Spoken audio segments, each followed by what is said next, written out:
Palabra del asambleísta representante de la provincia de la Suay, Juan Cristóbal Lloret. Quiero referirme a la reforma al Código Orgánico Monetario y Financiero. Quiero sobre todo poner énfasis en la importancia de este proyecto de ley. Y quiero hacerles notar a la ciudadanía y a los colegas asambleístas el tiempo que ha pasado desde que fue presentado este proyecto. Este proyecto se presenta el 29 de noviembre del 2018 por parte de la bancada de la Revolución Ciudadana a través de nuestro colega asambleísta Pavel Muñoz. Se demora un año en calificarse a través del Consejo de Administración Legislativa. Se califica el 6 de diciembre del 2019, un año.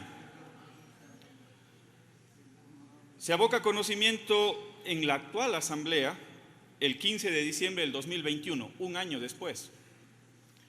Les hago notar que desde que se presentó el proyecto hasta la fecha han pasado 4 años casi, señor presidente.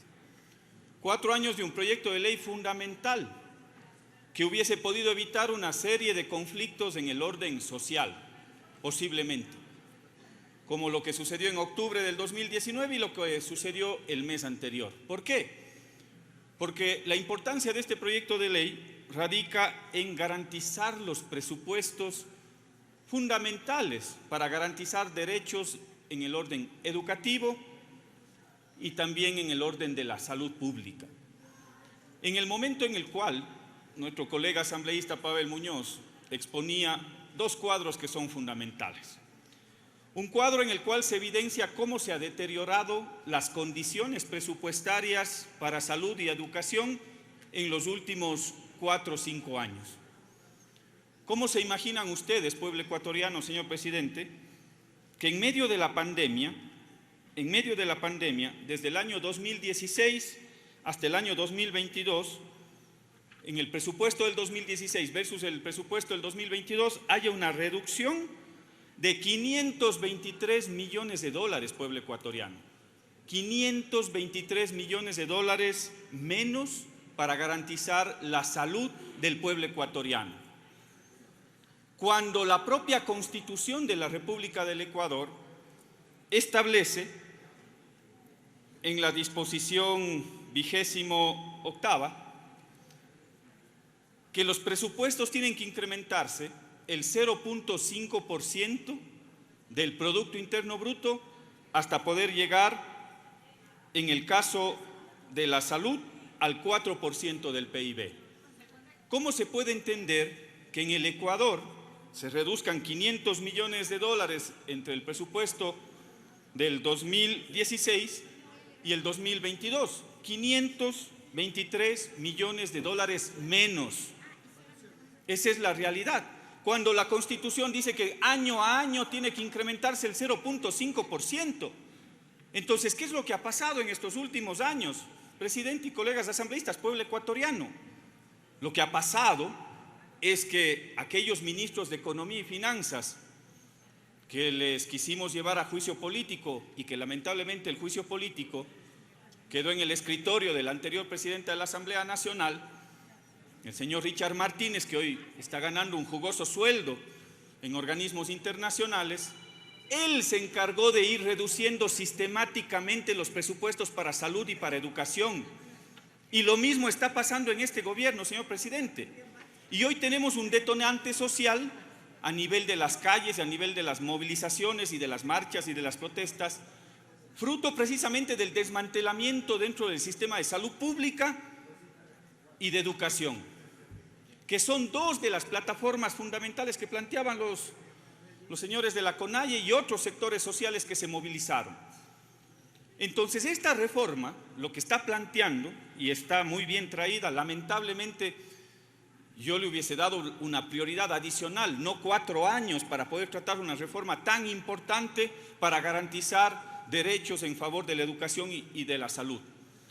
Pero hoy resulta que para los ministros de Economía y Finanzas, lo que terminan haciendo al final del día es tener un presupuesto, como en el año 2022, de 3.400 millones de dólares para la salud, ese es el inicial, Durante el ejercicio fiscal, en el primer trimestre ya les redujeron de 3.400 a 3.200, luego a 3.100. Al finalizar el año hay solo 3.000 millones de dólares. Entonces el ejercicio que hace el ministro para el nuevo periodo es sobre lo que se ha ejecutado o lo devengado, se calcula el 0.5% adicional. Y al final del día resulta que nunca se termina incrementando realmente el presupuesto. Y eso no se puede permitir en el país, presidente y colegas asambleístas. A mí me extraña enormemente, estaba revisando el informe, me extraña enormemente que asambleístas se abstengan de votar a favor de este informe para primer debate, cuando de por medio está garantizándose el incremento porcentual que manda la Constitución de la República. Y por lo tanto, yo pensaría que al final del día este proyecto de ley, primero deberíamos darle la importancia y la prioridad número 1, señor presidente, para que inmediatamente regrese a la comisión con los aportes que se recojan el día de hoy y en el plazo que está establecido en la ley nuevamente regrese al Pleno de la Asamblea Nacional para poderlo aprobar y que se convierta en una ley de la República del Ecuador. ¿Cómo se puede entender o cómo conciben algunos políticos, algunos sectores políticos, que el presupuesto para la educación se haya disminuido en 800 millones de dólares desde el año 2016, que teníamos 4.292 millones de dólares para la educación, versus el 2022, 3.419 millones? Fíjense cuánto se ha reducido, 872 millones de dólares menos. Pueblo ecuatoriano, 800 millones de dólares desde el 2016 hasta el 2022. Y eso al final del día deviene en que las condiciones dentro del sistema educativo se han deteriorado enormemente. Y para nosotros, digamos, al menos para la bancada de la Revolución Ciudadana, nuestro norte siempre ha sido el mismo: la posibilidad de, a través del Estado, de poder transformar la sociedad a través del sistema educativo.